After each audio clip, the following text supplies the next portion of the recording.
Welcome sa Tagalog Manhwa Recap. At nang makauwi sina Shinlang mula sa banquet, ay alas 4 na ng madaling araw. Ngunit, maging sa mga oras na ito ay gising pa rin ang Count at Countess. At bago pa man makauwi sina Shinlang ay nakarating na sa kanila ang balita patungkol sa ginawa ni Shinlang doon sa banquet. Good job boy, sambit naman ng Countess. Nang marinig niya raw kanina ang patungkol sa nangyari doon sa banquet, natakot daw siya ngunit nakaramdam din daw siya ng thrill. Talaga rong isang great honor para sa Jin family na mapang-asawa ni Mulan si Shinlang. Sumalubong din si Mukong, at tila may gusto itong sabihin ngunit hindi niya ito masabi. Naintindihan naman agad ito ni Shinlang at nagsabing gusto nitong malaman kung na-mention ba doon sa banquet ang tungkol sa pangalawang author ng Zemon's Boudoir Secrets, tama raw ba? Gusto nitong malaman kung mayroon bang nagbigay sa kanya ng papuri doon, hindi raw ba? Oo, sambit naman ni Mukong sabay tango. Wala, sambit naman ni Shinlang, wala raw kahit na isa. Na siya namang dumurog kay Mukong, napaiyak. Bakit? Bakit daw ba? Transcribe niya raw ang buong librong yun hanggang sa mag-cramp na ang mga kamay niya. Grabe raw ang hard work na inukol niya, ngunit walang may paki kay Mukong dahil busy ang lahat sa pagpuri kay Shinlang. Maya-maya pa ay sinabi ni Shinlang sa Count na it's a pity raw na hindi niya na-involved si Prefect Zhang sa araw na ito. Sumagot naman ang Count na si Zhang Chong daw ay skimang, kaya hindi raw madaling i-deal ang taong yon, at satisfied na raw siya sa nagawa ni Shinlang ngayon. Napakahusay daw ng ginawa nito ngayong gabi, kaya magkaroon na raw ito ng magandang pahinga, siya na raw ang bahala sa iba. Okay, sambit naman ni Shinlang, nagpaalam, at napasabi sa kanyang isip na mukhang pupunta raw ang Count sa Majesty upang mag-participate sa trial. Darling, sambit niya kay Mulan at nagsabing matulog na raw sila. Sa sumunod na araw, pagsapit ng tanghali, ay nagising na si Wang Lian, bumangon, nagtaka. Nasaan daw ba siya? Teka lang, mukhang nasa secret mansion daw siya na ibinigay sa kanya ng kanyang uncle. Hay, ang sakit daw ng buong katawan niya. Ano raw ba ang nangyari kagabi? Nalasing daw ba siya ng husto? Wala raw siyang maalala. Teka lang, oo tama. Naaalala niya na raw, kagabi na raw ang naging katapusan ni Shinlang, at maging ng Xuanwu Court. Inakusahan niya raw kagabi ng plagiarism si Shinlang, at wala raw itong magawa upang ipaliwanag ang kanyang sarili. Mukhang siya raw ngayon ay member na ng new government faction, at magiging piece of cake na lang daw para sa kanya na makuha ang scholar na posisyon, mukhang magiging napaka-bright na raw ng future niya. Nang biglang, nagulat siya nang makita niya ang pagpasok ni Shinlang sa silid. Shinlang, ano raw ba ang ginagawa nito rito? Bakit buhay pa raw ito? Umarte naman dito si Shinlang, Wang Lian, ang pangahas naman daw nito, hindi raw siya makapaniwala na nakipagsabuatan ito kay Zhang Jin, sinira daw nila ang buhay niya. Na siya namang naging dahilan upang tumawa ng malakas si Wang Lian, hahasambit niya at sinabihan si Shinlang na mas maigi raw na tingnan nito ang kanyang sarili sa salamin, hindi raw ito bagay kay Mulan. Si Shinlang daw mismo ang nagsadlak sa sarili niya sa trouble, deserve daw nitong mamatay.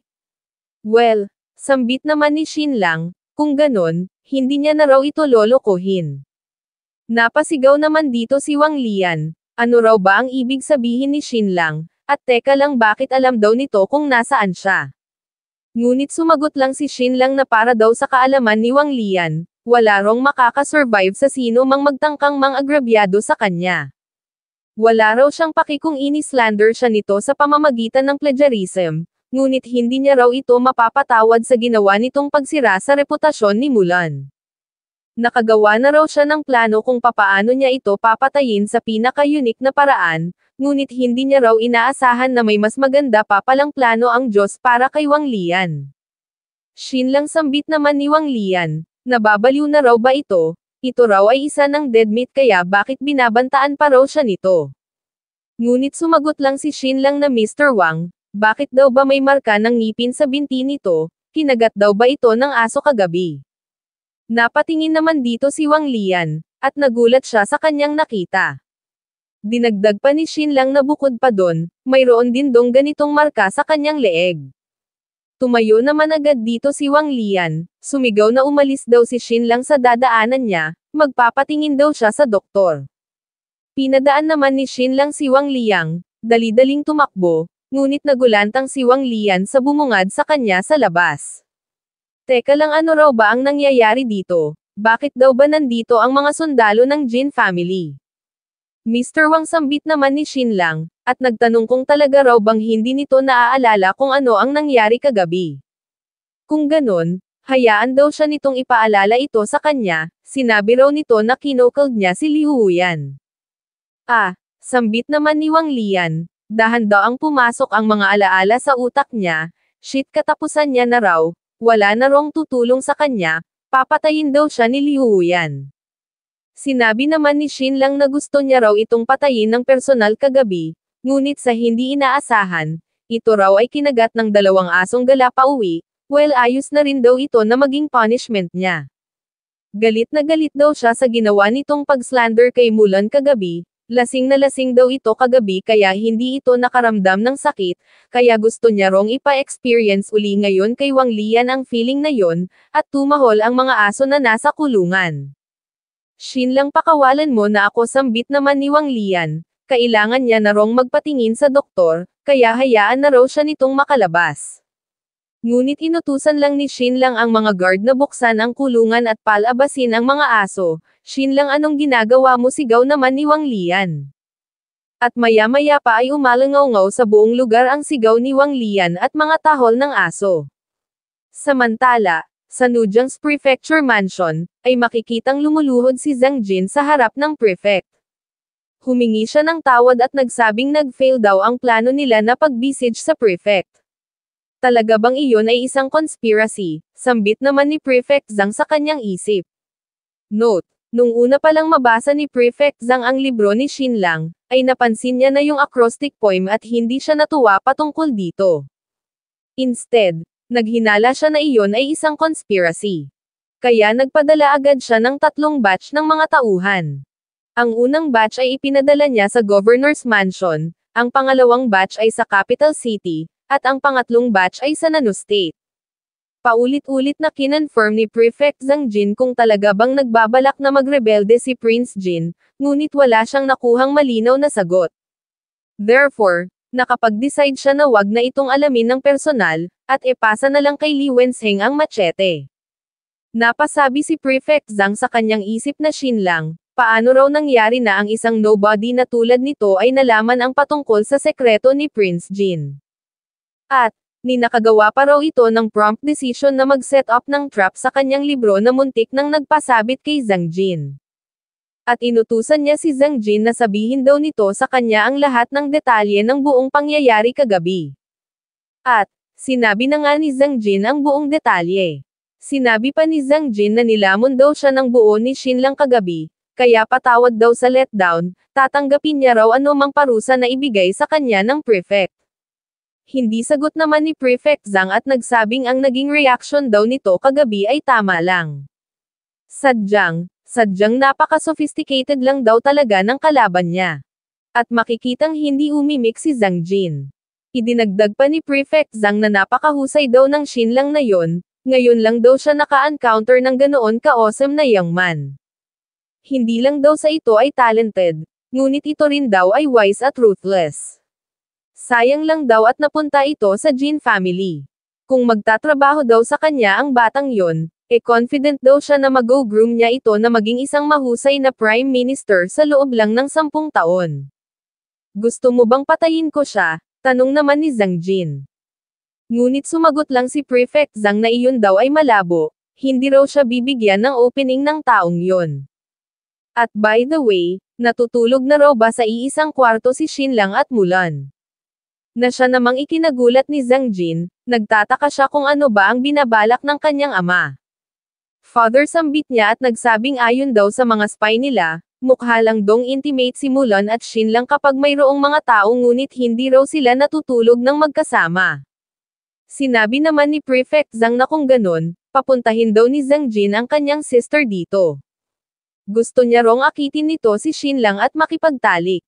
Ano? Sambit naman ni Zhang Jin, paano naman daw si Zhu Wenhua? Sumagot naman ang prefect na hindi pa naman daw sila engaged. At besides, Normal lang daw para sa mga anak na babae na i-sacrifice ang sarili nila para sa future ng kanilang family. Sa panahon ngayon, ang talent daw ang pinakamahalaga. Kung makukuha raw nila ang talent na gaya ni Shin lang, hindi na raw big deal sa kanila na i-offend si Zulanting. Nagtanong naman si Zhang Jin na kung ganoon, kapag ka nagtagumpay daw ba sila magpapatuloy pa rin daw ba sila sa pagbisige sa Xuanwu Court, sure why not sagot naman ni Prefect Zhang. Note: since si Prince Jin na unang nagpasa ng mga bagong policy ay nagplot ng rebellion, inaasahan ni Prefect Zhang Chong na ang Count of Xuanwu ay magsasubmit ng statement sa Emperor upang atakehin ang mga bagong policies.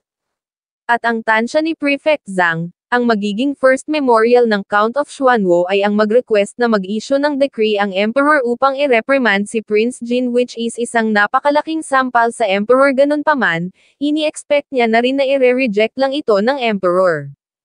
At pagkatapos ay magsasubmit ang Count of Xuanwu ng second memorial upang i-testify ang pakikipagsabuatan ni Li Wenzheng kay Prince Jin at bigyan ng matinding kaparusahan.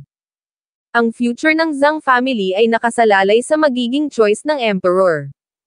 Kung si Li Wenzheng ay ma-execute, ibig sabihin ang mga bagong policies ay masususpend, ngunit kung hindi naman, ang mga bagong policies ay magpapatuloy at ang reform ay magiging mas intense pa. Napasabi naman si Zhang Jin na hindi raw ba dapat na pahupain ng Emperor ang mga domestic conflicts upang maiwasan ang war broke out, kaya bakit naman daw nito accelerate pa ang mga bagong policies.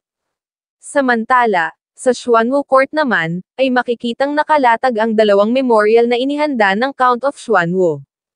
Ang unang memorial ay ang pag-disparage kay Prince Jin at i-charge ito ng rebellion, habang ang pangalawa naman ay pag-expose kay Li Wenzheng, isang silver attire inspector, para sa pakikipagkulod nito kay Prince Jin sa rebellion.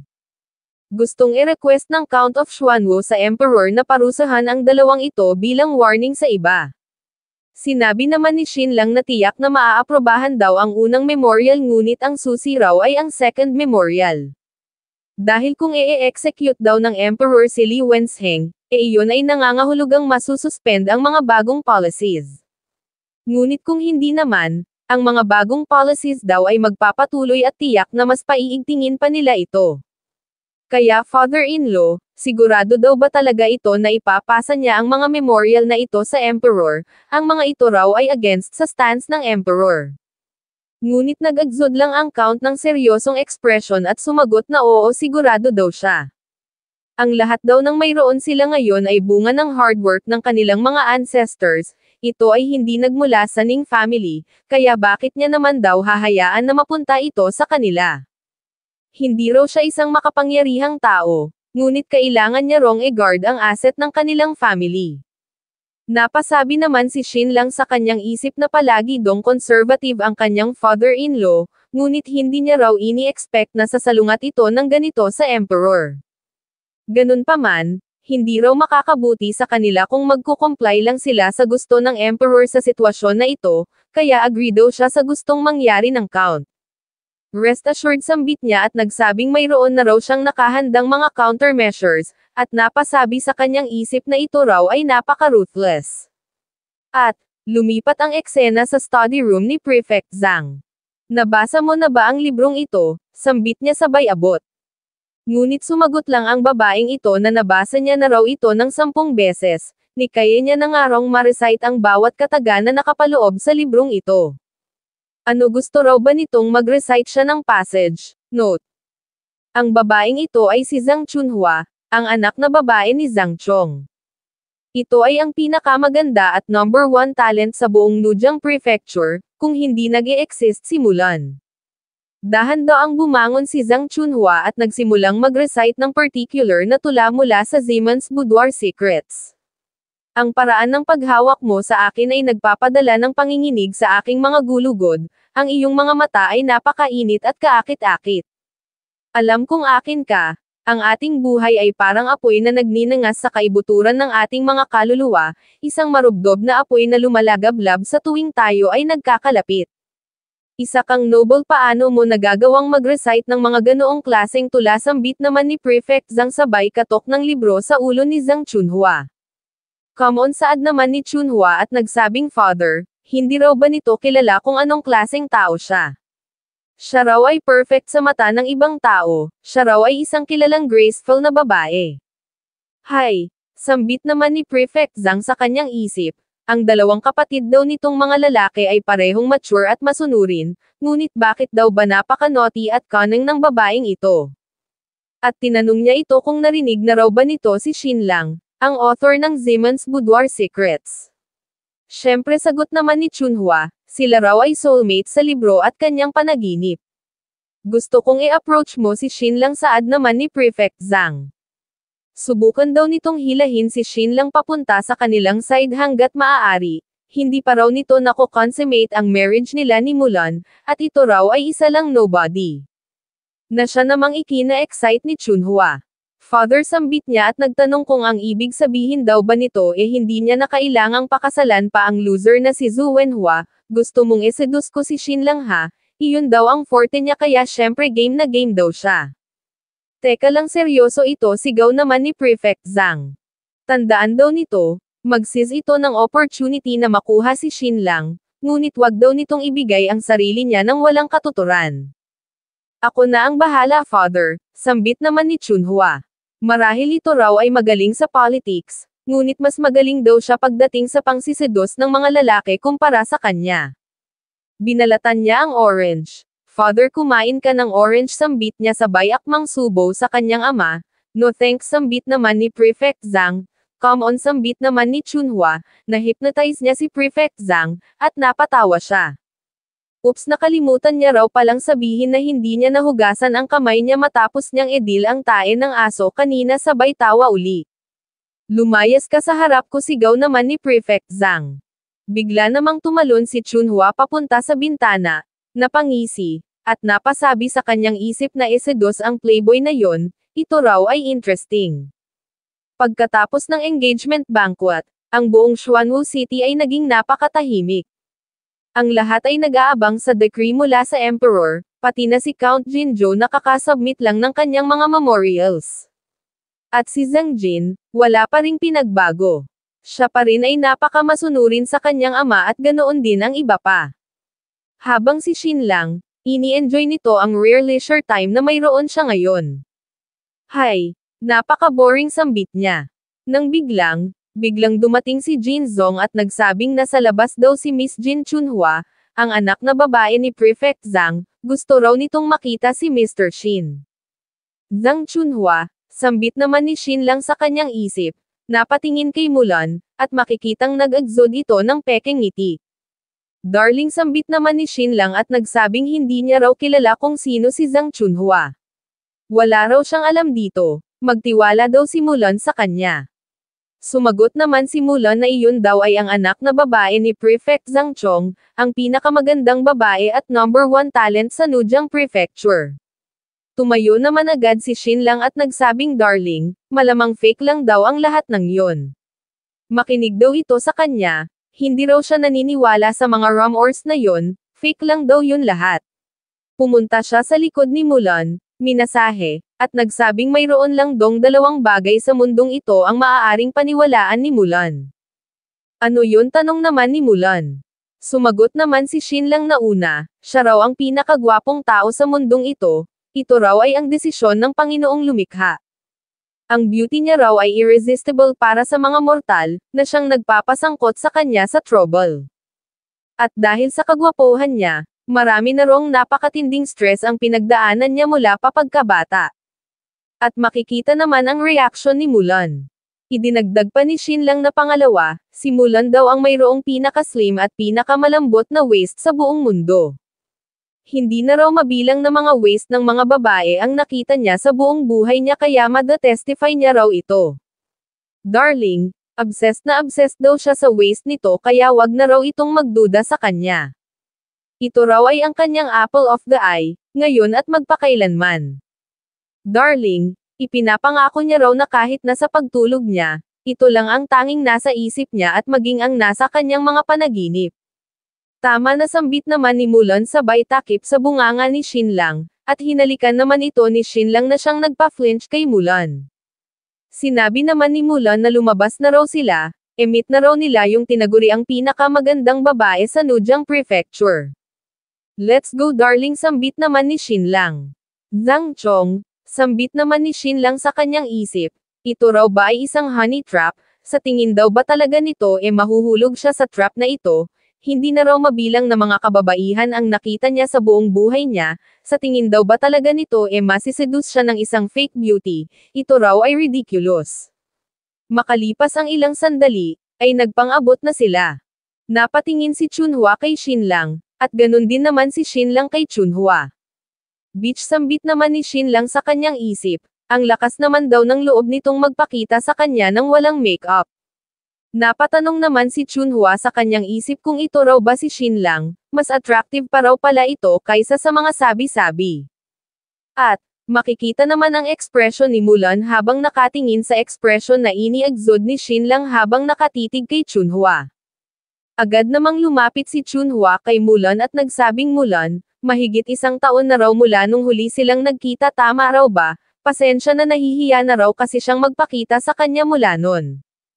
Ngunit, nagtanong lang si Mulan kung ano raw ba ang ipinunta nito rito, at sinabi pa raw talaga nito na gusto nitong makita ang husband niya ha. Oh, sambit naman ni Chunhua at nagsabing malamang mali lang daw ang pagkakarinig ng maid nila. Ang sinabi niya raw ay gusto niyang i-meet si Mr. Shin at ang kanyang asawa. Dahil sa tingin niya rude daw kung sasabihin niya na gusto niyang makita si Miss Jin at ang kanyang asawa. May nakuha raw siyang bote ng essence kailan lang, ito raw ay in-extract mula sa Snow Lotus. Ngunit, sa tingin niya raw waste lang na siya ang gumamit nun, kaya nag-isip-isip daw siya at napag-isip-isip niya na si Mulan lang daw ang deserving na makagamit nun. Kung kaya, dinala niya raw ito rito. Oh, talaga, sambit naman ni Mulan. Later, ay nagpatuloy pa sa pag-uusap ang dalawa. Obviously, si Mulan ay hindi comfortable sa mga social occasions na gaya nito habang si Chunhua naman, obvious na ito ang forte niya. Bawat mga katagang banibitawan niya at actions na ikinikilos niya ay naka-inline sa proper etiquette. In terms of appearance, ang dalawa ay pantay lang, lamang lang ng kaunti si Mulan pagdating sa hubog ng katawan. Napasabi naman si Xinlang sa kanyang isip na in terms of charm, inferior daw ng kaunti si Mulan kumpara kay Zhang Chunhua. Ngunit, ito raw ay napaka-weird. Ni hindi man lang daw ito nagbitaw ng salita sa kanya, o kaya naman tumingin. Hindi raw ba kaya na nag-o-overthink lang siya, at hindi talaga ito naglalaro ng honey trap para sa kanya.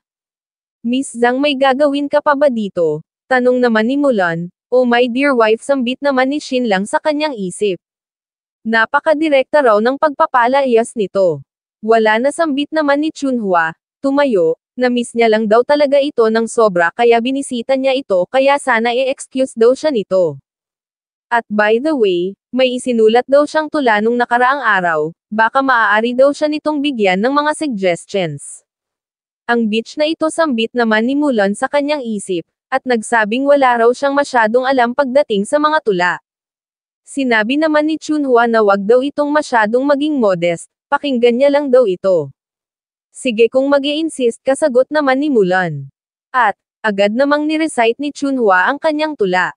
Tingnan mo, ang oras ng gabi ay ang perpektong oras para sa atin upang mag-apoy, ikaw ang nagpapabilis ng tibok ng puso ko, sa hating gabi, ang ating pagmamahalan ay mangungusap.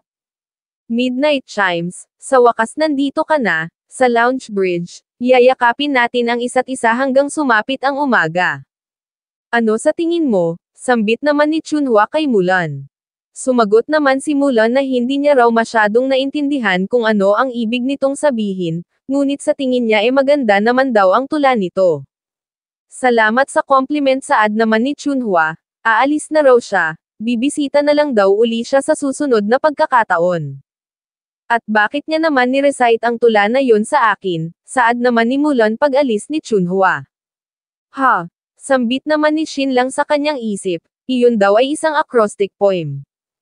Ang hidden meaning daw nun, nagsasabing magkita sila sa lounge bridge mamayang hating gabi. At pagsapit ng dapit hapon, ay hindi pa rin mawala sa isip ni Xinlang ang acrostic poem na binigkas ni Chunhua. Sinabi raw nito na mamayang hating gabi sa lounge bridge, Iyon daw ay hindi malayo mula rito. Hating gabi, hindi raw ba't iyon ay ang perpektong oras upang mag-date ang mga tao? Hindi shit ang beach daw na yon ay napaka-enchanting, kailangan niya rong pigilan ang sarili niya. Hindi niya raw banitray ang kanyang asawa, napaisip lang daw siya ng kaunti patungkol dun. At kahit na magkita pa raw sila in private, wala rin naman daw siyang gagawin sa beach na yon.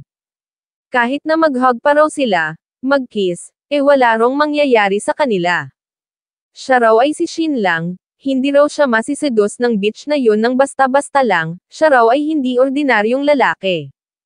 Kaya isinulat niya ang acrostic poem sa papel, dinala kay Mulan, at nagsabing darling you know what, ang shameless daw na beach na yun, si Zhang Chunhua, ay sinubukan siyang isedos.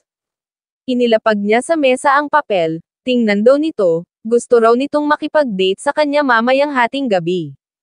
Darling, kailangan daw nilang lumayo sa ganong klaseng mga babae. Ngunit, nagulantang siya nang makita niya ang isa pang papel na nasa mesa na mayroon ng mga markings. Shit, talaga raw palang matalino si Mulan, nalaman na raw pala nito na iyon ay isang acrostic poem at tini-test lang siya nito. Shit, buti na lang daw at nakapasa siya sa test nito. Darling, ako ay isang loyal good man hindi ba, saad niya kay Mulan. Ngunit kinuwestiyon lang siya ni Mulan, isinulat pa raw talaga ni Shin lang sa papel ang acrostic poem, nagpapakita lang daw yun na may pagtingin siya sa babaeng yun na siya namang ikinagulantang ni Shin lang. Ngunit biglang nag-agzod ng matamis na ngiti si Mulan, hinalikan sa pisngi si Shin lang, at nagsabing kalimutan niya na lang daw ang tungkol doon, alam niya raw na loyal ito sa kanya. Samantala, sa bahay naman ni na Chunhua, ay sinabi ng maid na ma'am hindi raw ba't inimbita nito si Shin lang na makipagkita sa kanya, kaya bakit hindi pa raw ito umalis. Ngunit sumagot lang si Chunhua na hindi raw pupunta si Shin lang doon, at kung sakali man na pumunta raw ito doon, kasusuklaman niya raw ito. Sinabi naman ng maid na kung ganon, bakit niya pa raw ito inimbita. Sumagot naman si Chunhua na gusto niya lang dong makipag-flirt kay Shin lang ng kaunti at tingnan kung loyal ba ito. At sa parehong pagkakataon, pinapaalam niya lang daw kay Mulan na may balak siyang agawin ang asawa nito. At tumawa si Chunhua. Although hindi nakadate ni Shin lang si Chunhua, nagkaroon pa rin naman siya ng magandang balita, at ito ay ang pagkagising ni Dasha, ang mabuting kaibigan ni Shin lang na mayroong malakas na constitution, na nagawang makarecover mula sa isang napaka-serious na injury sa loob lang ng kalahating buwan, nakarecover mula sa mga fracture sa loob lang ng isang buwan, at tuluyang nagising mula sa coma. Dummy, sa wakas nagising ka na, sambit naman ni Shin lang. Oo dom-dom, nagising na ako, saad naman ni Dasha. Sambit naman ni Shin lang at sinabihan si Dasha na wag na siya nitong tawagin pa sa ganung pangalan sa hinaharap, dapat tawagin daw siya nitong Mr. Shin. Okay dom-dom, sagot naman ni Dasha. Na siya namang naging dahilan upang mapatawa si Mulan. Nagtanong naman si Shin lang kung hindi raw ba nito narinig ang sinabi niya, sure dom-dom, sagot naman ni Dasha na siya namang nagpatahimik kay Shin lang. Dummy, sambit naman ni Mulan. You know, dapat tawagin na raw nitong Mr. Shin si Shin lang magmula ngayon. Mr. Shin, saad naman ni Dasha, na siya namang ikinainis ni Shin lang. Damyu, sambit niya sa kanyang isip, nagpapanggap daw bang tanga ang tangang ito. Dummy, sambit naman ni Mulan, magmula ngayon, dito na raw ito titira, naiintindihan niya raw ba ito? Nasaan ang family ko, tanong naman ni Dasha. At sumagot naman si Mulan na ang kapatid daw nito ay naglakbay patungo sa malayong lugar. Ang tatay niya naman daw ay nagkaroon ng injury at nakatira malapit lang dito, at ang kanyang stepmother naman daw ay dito rin nakatira.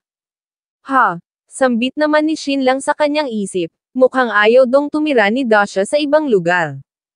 Sinabi naman ni Mulan kay Dasha na marami rong gustong mambuli kay Shin lang, kaya kailangan daw nito ang proteksyon ni Dasha. Naiintindihan daw ba nito? Ngunit biglang nag-rage si Dasha. Sino raw ba ang gustong mambuli kay Dum-Dum? Maaari daw siyang bugbugin ng mga yon, ngunit hindi niya raw inaalaw na may mambuli kay Dum-Dum. Thanks dude, sambit naman ni Shin lang sa kanyang isip. Ngunit bakit naman daw magpapabugbog lang ito? Kung nagtataka kayo kung bakit ganito na lang ang kagustuhan ni Dasha na protektahan si Shinlang mula pa pagkabata nila, ang original kasi na Shinlang ay binigyan si Dasha noon ng candy at tanging ito lang ang nakikipaglaro sa kanya, kaya si Shinlang ay napaka-espesyal para kay Dasha. Makalipas ang ilang sandali, ay sinabi ni Mulan kay Shinlang na gusto niya rong i-test ang meridians at mga buto ni Dasha bukas dahil sa tingin niya raw kasi mayroon itong excellent talent pagdating sa martial arts. Sambit naman ni Shinlang sa kanyang isip. Talaga rong espesyal ang body structure ni Dasha. Ang makarecover daw ito ng napakabilis at sa taglay pa nitong matangkad at malakas na pangangatawan, baka nga raw talagang ito ay talented pagdating sa martial arts. Teka lang, hindi raw ba't iyon ay isang talent na kadalasang ibinibigay sa mga lalaking main character, ngunit bakit daw ba wala siyang ganoong ability? Mag-take din daw siya ng test bukas, dahil pakiramdam niya napakatindi raw ang talent na mayroon siya, malamang siya raw ay isang 1 in a million year martial arts talent. Darling sambit naman ni Mulan, malalim na raw ang gabi, matulog na raw sila. Sige sagot naman ni Shinlang. Makalipas ang ilang sandali, ay makikitang nakatulala si Shinlang sa isang sulok. Bakit daw ba naging napakapayapa na ng lahat mula nung mapahiya niya yung mga taong yon, ilang araw na raw ang lumipas at hindi pa rin nag-issue ng decree ang emperor. Teka lang, ito raw ay tunog ng tubig, naliligo daw ba si Mulan, ano raw ba kaya kung manilip siya doon sa wall, hindi raw siya maaaring mag-isip ng ganito. Ang isang righteous man daw ay hindi magagawa ang ganoong shameless na bagay. Kapag nahuli siya ni Mulan, malamang basag daw ang mukha niya. Ngunit, makalipas ang ilang sandali, ay makikitang umaakyat si Shinlang sa wall. Magka-cover lang daw siya ng mukha, at ayos na raw ang lahat. Relax, umakyat lang daw siya rito upang magbasa ng libro sa ilalim ng liwanag ng buwan, wala raw siyang balak na mamboso kay Mulan habang naliligo.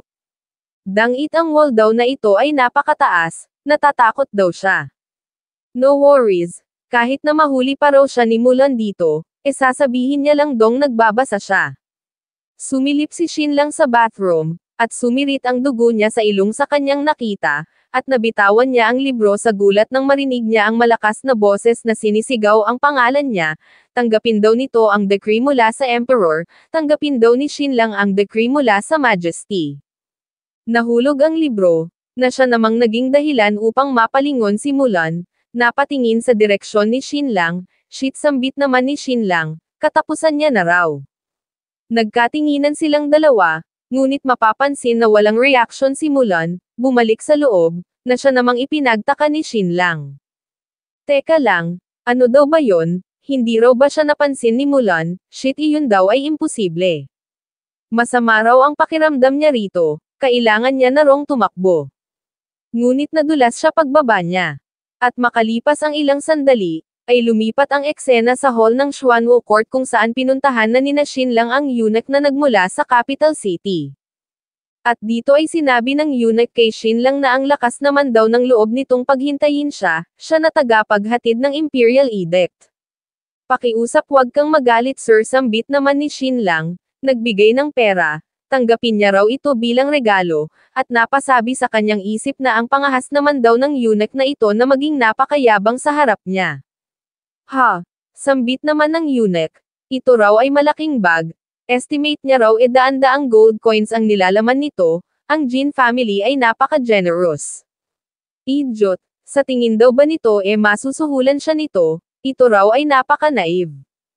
Inutusan niya ang dalawa na lumuhad, at makinig sa imperial edict. At dito ay binasa na nga ng eunuch ang edict.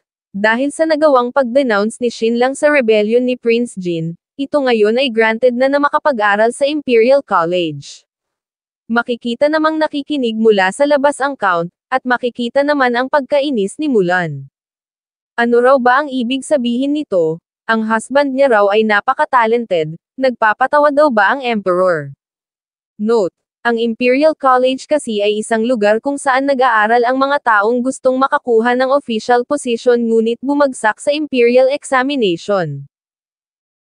Pa ay sinabi ni Shinlang sa count na napakamindaw ng emperor, kailangan na raw nilang maghandang lumaban. Nung una, ang Imperial College ay nagre-recruit lang ng mga aristocrat children. Ngunit nang lumaon, maging ang mga anak ng mga merchants ay nagawa na ring makapasok sa Imperial College sa pamamagitan ng kanilang koneksyon na siyang nagdulot ng dissatisfaction sa mga aristocrat children. Hindi ma-ignore ng Academy ang napakalaking benefit na nakukuha nila mula sa mga merchants na ito, kaya inestablish na lang nila ang National Academy para sa mga aristocrat children.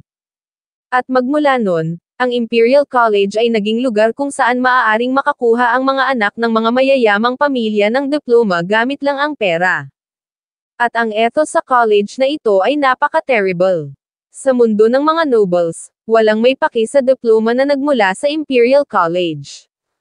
Pagkatapos na mailigtas ni Xinlang at Count Jinzhou ang buhay ni Princess Ningluo at ma-expose ang rebellion na binabalak ni Prince Jin, binigyan ng Emperor si Xinlang ng title na Imperial College Student at kailangan pa nitong magpasalamat sa Emperor, which is napakalaking sampal sa buong Jin family.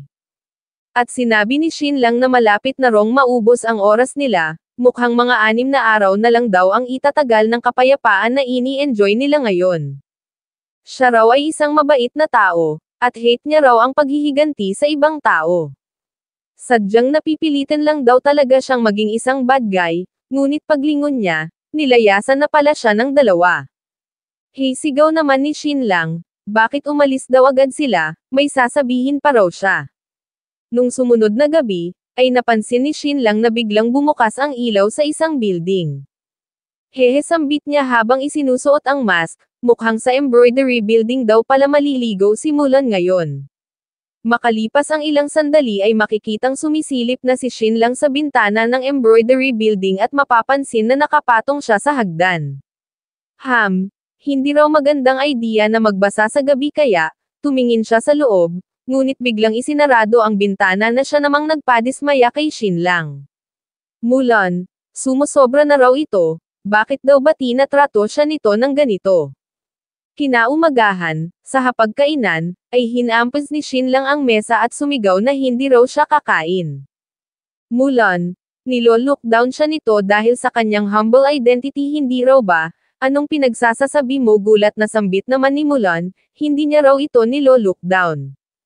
Ngunit dumugtong lang si Xinlang na nilo-lookdown siya nito dahil sa nakikisabit lang siya sa family wealth nila at siya ay isa lamang freeloader dito sa bahay, hindi raw ba?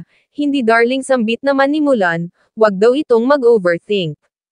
Sumagot naman si Xinlang na kung ganun, ito raw ba ay dahil sa siya ay powerless, walang martial arts skills, walang official position, at walang prospect, ganun daw ba? Hindi ganoon yun darling, talagang mahal kita, sambit naman ni Mulan, at nagtanong kung aksidente niya raw ba itong nabigyan ng maling impression. Sumigaw naman si Xinlang na since hindi naman daw pala siya nito nilo-lookdown, bakit daw nito isinasarado ang bintana ng bathroom kapag naliligo siya? Iniisip daw ba nito na mamboboso siya? Iniisip daw ba nito na siya ay isang despicable na tao? Jin Mulan, siya raw ang asawa nito, bakit daw ba hindi siya pinagkakatiwalaan nito? At makikitang nainis na si Mulan. Since ito raw ay energetic, bakit hindi na lang daw sila mag-practice ng 6 beast movements? Hindi darling, sambit naman ni Xinlang, hindi niya raw dapat ito kinu-question, at maririnig ang nakakaawang sigaw ni Xinlang. Pagkatapos ng agahan, ay nagsimula na ang physics test ni Dasha. At si Zongchuk, ang martial arts teacher ni Mulan, isa sa top 6 martial masters ng U-State, ay ang mismong nag-conduct ng test. At dito ay hindi siya makapaniwala kay Dasha. Ito raw ay isang martial arts genius, isang once-in-a-century talent. Ang talent daw nito ay higit pa kay Mulan. Master, sambit naman ni Xinlang at nagtanong kung maaari din daw ba siyang i-check nito kung siya ba ay isang once-in-a-millennium martial genius. Napatingin naman si Master Zong kay Xinlang, at nagsabing ang talent daw nito ay hindi niya maarok, maging siya raw na isang grandmaster ay hindi masukat ang ability ni Xinlang, at agad siyang umalis. Tumawa naman dito si Xinlang, so ang martial arts talent niya raw pala ay napakatindi na maging ang isang grandmaster ay hindi siya maarok. At pagsapit ng gabi nung araw na yon, ay sumakit ang buong katawan ni Xinlang dahil pinilit siya ni Mulan na mag-practice ng 6 beast movements. Ngunit fortunately, ipinaghanda siya ni Mulan ng medicinal bath, kaya naging maayos na ang pakiramdam niya. At pagsapit ng umaga ay naging masigla na uli si Xinlang. At, nagsimula na ang kanyang misconception. Hehe, talagang siya raw ay isang martial arts genius, dahil kahit ang isang grandmaster ay hindi siya magawang ma-see-through. Darling, gusto niya rong mag-practice ng martial arts. Napatanong naman si Mulan kung bakit daw ba nagkakaganito si Xinlang, bakit bigla na lang daw itong nagka-interest sa pag-practice ng martial arts.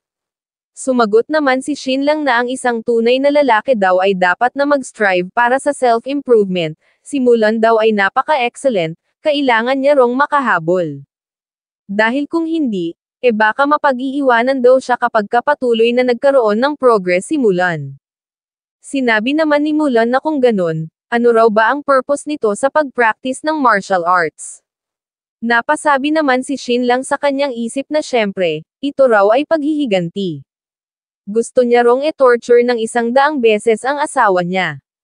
Nagpakawala ng isang suntok si Xinlang, at nagsabing gusto niya rong matuto ng martial arts dahil gusto niyang protektahan ang kanyang asawa at mga in-laws. Oh, mayroon ka bang mang mga specific goals at requirements? Tanong naman ni Mulan. Sumagot naman si Xinlang na mayroon at ito raw ay simple lang. Gusto niya rong mag-practice sa loob ng 1 oras bawat araw, at umaasa daw siya na matatalo niya ang isang powerful na kalaban sa loob lang ng 1 taon. Darling, ako ba ang powerful na kalaban na tinutukoy mo? Tanong naman ni Xinlang. Hindi sambit naman ni Xinlang, nagkakamali daw ito, wala raw siyang balak na saktan ito. Ang rason lang daw kung bakit gusto niyang mag-practice ng martial arts ay dahil sa sinabi raw ng Grandmaster na ang talent niya ay unfathomable. At iyon daw ay dahil sa siya ay isang once-in-a-millennium martial arts genius. Kaya 1 oras lang daw na practice bawat araw, ay katumbas na ng 3 taong practice ng ibang tao. Ganun ba? Sambit naman ni Mulan, sige, maaari daw itong sumabay mag-practice sa kanya. Ngunit makalipas ang 1 oras, ay bumulagta na si Xinlang. Hey, tama ng pahinga, sambit naman ni Mulan, dumiretso na raw sila sa susunod na exercise. Shit, sambit naman ni Xinlang sa kanyang isip, ang pag-practice daw ng martial arts ay lubhang nakakapagod, boring, at napakasakit. 1 oras daw siya nitong pinatayo habang naka-horse stance, papatayin daw ba siya nito sa pagod? Di bale na lang daw. Ayaw niya na rong maging isang once-in-a-millennium martial arts genius, sumusuko na raw siya sa thought na talunin si Mulan. Darling, sambit niya at nagsabing bigla raw siyang may naalala, may mahalaga raw pala silang pag-uusapan ngayon ni Dasha, kaya aalis na raw muna siya. Sige, bye martial arts genius, sambit naman ni Mulan. Samantala, sa loob ng prefect's mansion, ay 10 araw nang nababalot ng takot si Li Wenzheng dahil sa natatanggap nitong torture araw-araw. At sa wakas, nag-issue na ang Emperor ng Imperial Edict. At dito ay idineliver ng eunuch ang Imperial Edict kung saan idiniklara ng Emperor na dahil sa reckless behavior ni Li Wenzheng, ang parusa na matatanggap nito, ay 1 taon na salary deduction bilang warning sa iba. Na siya namang ikinagulat ni Li Wenzheng, tinanggal na ang kadena sa kanyang leeg. Tama daw ba yung narinig niya? Totoo raw ba ito? Pagtataka niya sa kanyang isip, hindi niya raw ini-expect na magiging ganito lang kagaan ang magiging punishment niya. Hindi raw siya makapaniwala na pinapahalagahan siya ng husto ng Emperor, dahil hindi siya pinatay nito sa kabila ng napakaseryosong offense na nagawa niya. Mukhang destined daw pala talaga siya na mag-prosper at ma-promote pa. Congratulations Mr. Li Wenzheng, sambit naman ng eunuch, mukhang ito raw talaga ay pinapahalagahan ng husto ng Emperor. Salamat sa Majesty, sambit naman ni Li Wenzheng sabay yukod, hindi raw sapat ang buong buhay niya upang masuklian ang kabutihang ito sa kanya ng Emperor. At kinongratulate na rin siya ni Zhang Jin. Jinzhou, Mulan, Xinlang, sambit naman ni Li Wenzheng sa kanyang isip, maghintay lang daw ang mga ito, katapusan na raw nila. At kinagabihan, ay lumipat ang eksena sa Xuanwu Court kung saan nag-release ng kanyang frustration si Count Jinzhou. Hindi lang daw sa hindi pinatay ng Emperor si Li Wenzheng, hindi niya rin daw ito tinanggal sa posisyon o hinubaran ng mga title. Ang naging punishment lang daw nito ay 1-year salary deduction, ito raw ay ridiculous. Bilang emperor, napaka-eager daw ng taong yun na i-seize ang asset ng Jin family. Pinaghirapan daw ng mga ancestors nila kung ano ang mayroon sila ngayon, ito raw ay hindi bigay ng Ning family sa kanila. Ilang mga contributions na raw ba ang naibigay ng family nila sa Ning family, ito raw ay heartbreaking. Father-in-law sambit naman ni Xinlang, kumalma lang daw ito. Since ang binigay lang daw sa kanya ay Imperial College student title sa kabila ng nagawa niya, ang outcome daw na ito ay hindi na nakakagulat. Lang sa tingin mo ba mapoprotektahan ko ang asset ng aking mga ancestors? Tanong naman ng Count, of course sagot naman ni Xinlang. Sinabi naman ng Count na ngunit sila raw ay nasa U-state. Once na may tutok na raw ng Emperor ang mga mata nito sa kanila, ngunit biglang dumugtong si Xinlang na kung ganon, magsasagawa na lang daw sila ng mga countermeasures na beyond sa expectations nila, magtiwala daw ang Count sa kanya, hindi raw sila matatalo.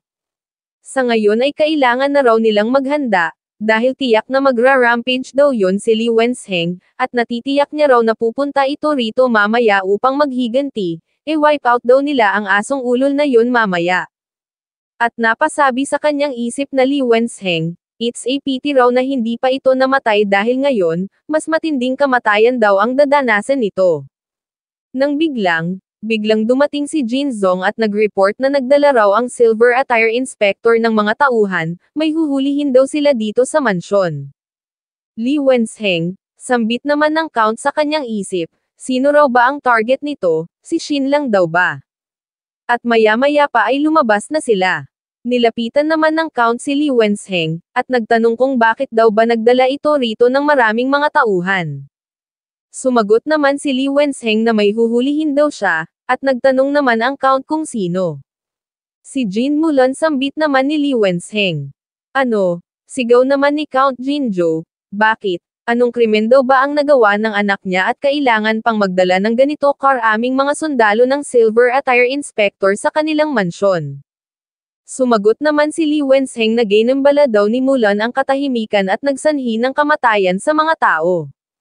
Napareact naman agad dito ang mga citizen ng Xuanwu City na nanunood sa nangyayari, at sumigaw na napakaganda raw ng trato ng Jin family sa mga tao ng Xuanwu City, hindi raw sila naniniwala sa pinagsasasabi ni Li Wenzheng, malamang ito raw ay isa lamang wrongful accusations. Natarante naman dito si Li Wenzheng at agad na sumigaw na Jin Mulan, sinagasaan daw ng cavalry nito ang mga tao na nasa lansangan, at ito raw ay nagsanhi ng 13 injuries at 5 deaths. Kaya bilang Silver Attire Inspector, nire-represent niya raw ang Emperor upang i-inspect ang state na ito. Kailangan niya raw mag-take ng action sa isang kasuklam-suklam na krimen na tulad nito. At inutusan niya ang kanyang mga sundalo na dalhin daw nila ang mga sugatan dito, pati na ang mga witness. Ilang sandali pa ay nailabas na ng mga sundalo ang sugatang mga sibilyan, at inilatag ang mga ito sa sahig. Maririnig naman ang pagsigaw sa sakit ng isang biktima, at makikitang lumapit ang isang bata sa kanyang ama. Li Wenzheng sambit naman ni Xinlang sa kanyang isip, napaka-ruthless daw ng taong ito, ni free name up pa raw sila nito gamit ang mga inosenteng sibilyan. Makikita naman ang inis sa mukha ni Mulan sa nangyayari, at nagtanong kung nasaan daw ba ang kanyang cavalry. Sumagot naman agad si Li Wenzheng na ang mga yun daw ay inaresto na ng Yanshan Army Quarter.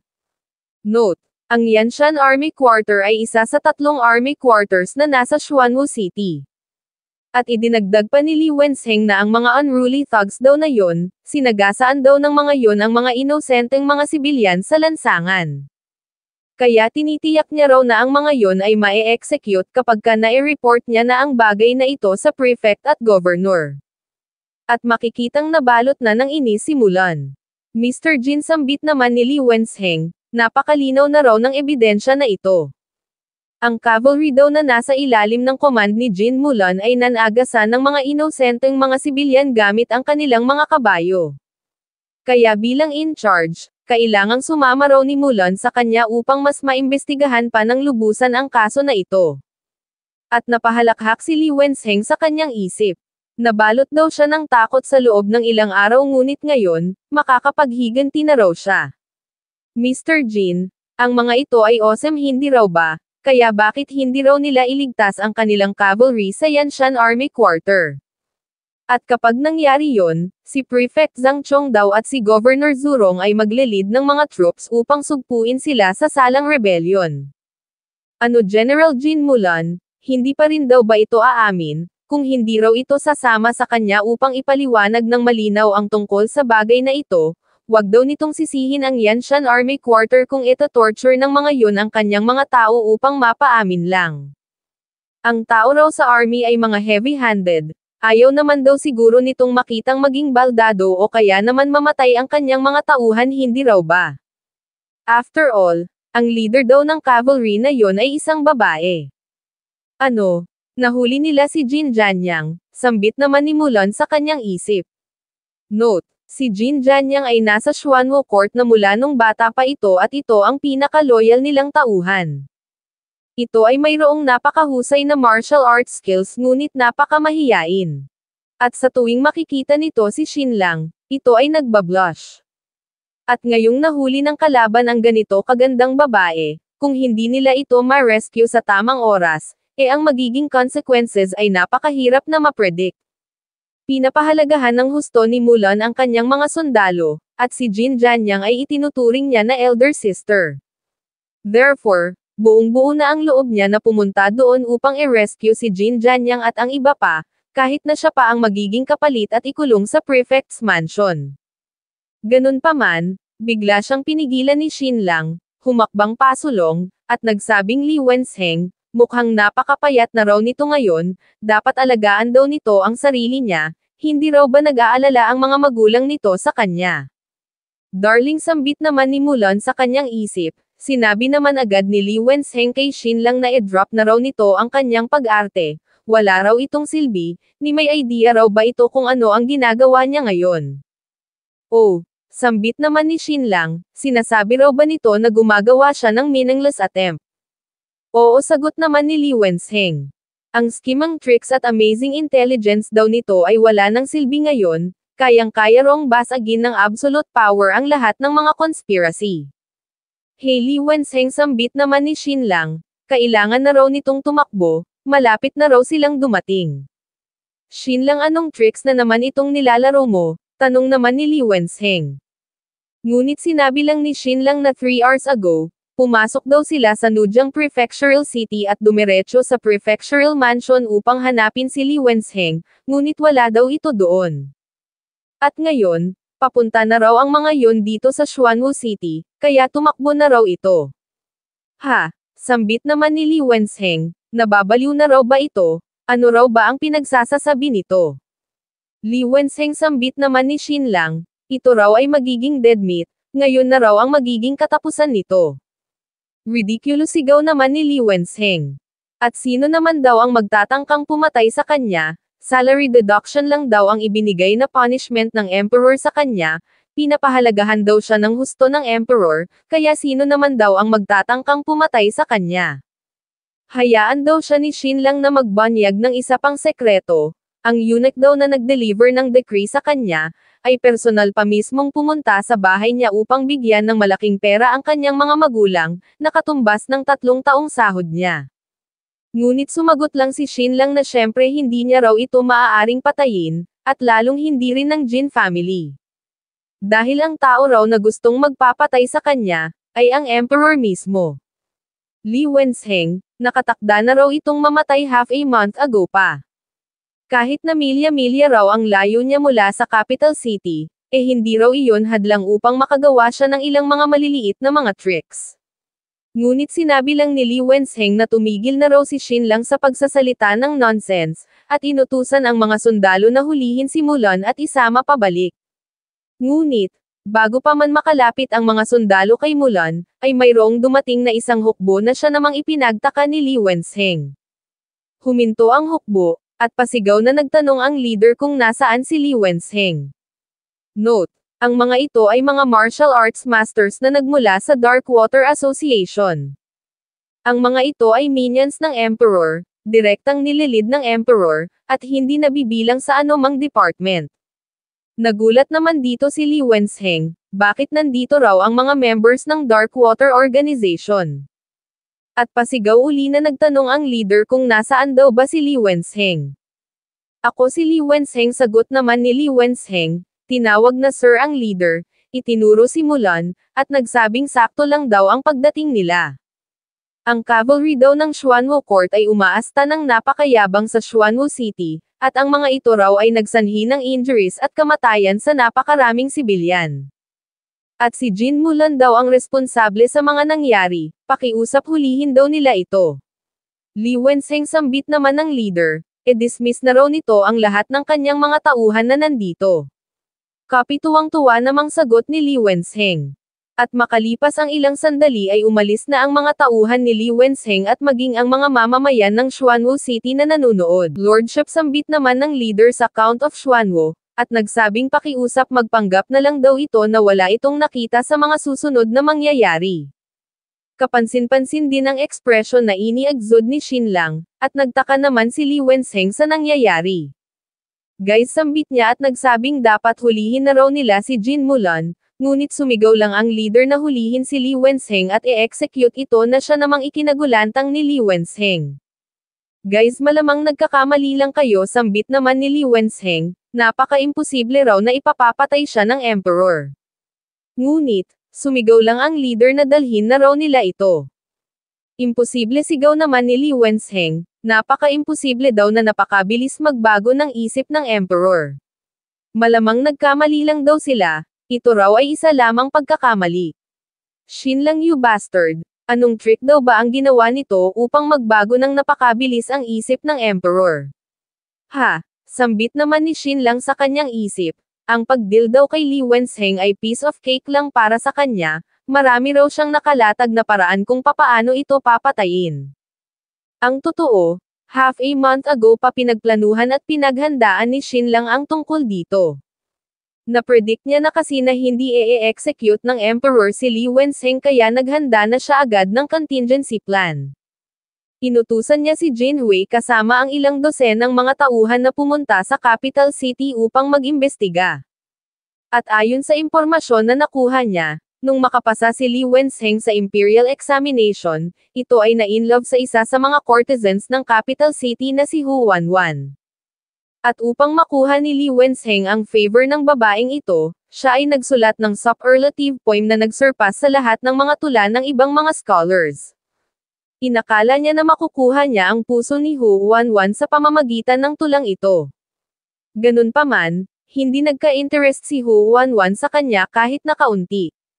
Though isang gabi ay nagkasama sila, wala namang nangyari. At nung sinubukan niya itong ayain uli, ay pinagsarhan lang siya ng pinto ni Hu Wanwan, at nagrason na hindi maganda ang kanyang pakiramdam. Pagkatapos na ma-publish ang Zemon's Boudoir Secrets, ay pasekretong nagpadala ng tauhan si Hu Wanwan papunta kay Xinlang upang makiusap na gawan siya ng tula. Gusto niya kasing makuha ang top spot sa gaganapin na courtesans competition at ma-obtain ang opportunity na makaperform sa birthday celebration ni Empress Dowager. Sa sandaling iyon, ay alam na rin ni Xinlang ang naging affair nila ni Li Wenzheng, thus, doon na nagsimula ang conspiracy. Una, gamit ang anonymous na pangalan, binintahan ni Xinlang si Hu Wanwan ng napakagandang tula upang manalo ito sa courtesans competition at magkaroon ng chance na makaperform sa palace. Pagkatapos ay nag-design siya ng isang set ng sexy at napaka-gorgeous na damit, niregalo niya ito kay Hu Wanwan, na siya namang isinuot nito nang mag-perform ito sa palace. At nung nag-perform na siya sa birthday celebration ni Empress Dowager, ay na-stun ang lahat ng audience nang i-recite niya ang tulang isinulat ni Xinlang. At pagkatapos nun, ay nanuhol si Xinlang ng isang painter upang i-portray si Hu Wanwan bilang dazzling at stunning sa nangyaring birthday celebration ni Empress Dowager, na na-outshine ang lahat ng mga beauties na nag-perform. At nang marinig ni Emperor Ning Yuanxian ang tungkol sa talent ni Hu Wanwan, at nang makita nito ang kanyang beauty sa portrait, ay inimbita niya si Hu Wanwan sa palace. Bilang isang famous courtesan, ay agad na nakuha ni Hu Wanwan ang favor ng emperor at di kalaunan ay nagkaroon na sila ng sex. Ngunit sa sandali ring iyon, ang story patungkol sa superlative poem na ginawa ni Li Wenzheng, ay umabot na sa atensyon ng emperor.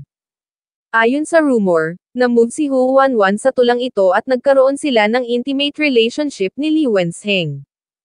At dahil dito, naging furious ang emperor, nakaramdam na niloko siya. Kaya agad itong nagpadala ng mga tauhan upang mag-investigate sa residence ni Li Wenzheng kung saan nakakita sila doon ng painting ni Hu Wanwan. At ang pinakamalala sa lahat, nakakita din sila doon ng isang voodoo doll na kung saan nakapin ang birthdate ng Crown Prince gamit ang silver needle sa ilalim ng kama ni Li Wenzheng. Minsan nang inakusahan ng Crown Prince si Li Wenzheng ng misconduct na siyang nagsanhi upang ma-miss ni Li Wenzheng ang kanyang promotion. At dahil sa nakita na voodoo doll sa ilalim ng kama ni Li Wenzheng, ay mas lalong nag-escalate ang sitwasyon. Lumalabas kasi na kinurse ni Li Wenzheng ang Crown Prince bilang paghihiganti sa pag-akusa nito ng misconduct sa kanya. Upang maiwasan ang conflict sa pagitan ng mga factions, initially, itinago muna ng emperor ang patungkol dito at dahan-dahan lang na dinil si Li Wenzheng. Ganun pa man, walang katotohanang hindi nabubunyag. Nalaman ng mga officials ng Crown Prince ang patungkol dito, at agad silang naghalungkat hanggang sa natuklasan nilang si Li Wenzheng pala ang mastermind. Kaya decisively, idinispatch na ng Emperor ang mga experts ng Dark Water Organization upang i-execute si Li Wenzheng on the spot nang walang orders o accusations. Shin lang, sigaw naman ni Li Wenzheng, ano raw ba ang ginawa nito upang patayin siya ng Emperor, sabihin daw nito sa kanya. Gusto niya rong malaman ang katotohanan bago siya mamatay. Ngunit tinuya lang ito ni Shin lang, hindi niya raw alam kung ano ang pinagsasasabi nito, wala raw siyang naiintindihan sa sinasabi nito. Wenzheng, nasa loob lang daw siya ng mansyon kasama ang kanyang asawa araw-araw, paano naman daw siya magkakaroon ng time at energy na gumawa ng kung ano. At makikita ang reaction ni Mulan. General sigaw naman ni Li Wenzheng, pakiusap sabihin daw ng mga ito sa Emperor, na ang lahat ng ito ay conspiracy lang na binuo ni Shin lang. Ngunit, walang nakinig kay Li Wenzheng. Ayon sa order na ibinigay ng Emperor sa Dark Water Organization, ito ay torture nila habang pinapakain ng ginseng soup. Maaari lang nila itong patayin, pagdating na nila sa capital city. Ang hatred ng Emperor kay Li Wenzheng ay tagos hanggang buto, kaya siguro naman na-imagine nyo na kung gaano kapait ang magiging kamatayan ni Li Wenzheng.